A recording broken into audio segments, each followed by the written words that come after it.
Hi, I'm Brendan Farren, and this is an Irish creel. It's the very first basket that I ever made, and I just love its unique design. It's made upside down, and it uses willow rods in a twisting fashion, which holds everything secure. First, we put 40 upright rods into a base, and we tie them up. And then we begin weaving bands of willow around the uprights.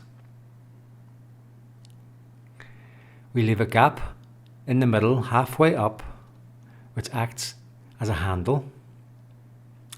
And when the sides have all been woven, we turn our uprights down to form the base.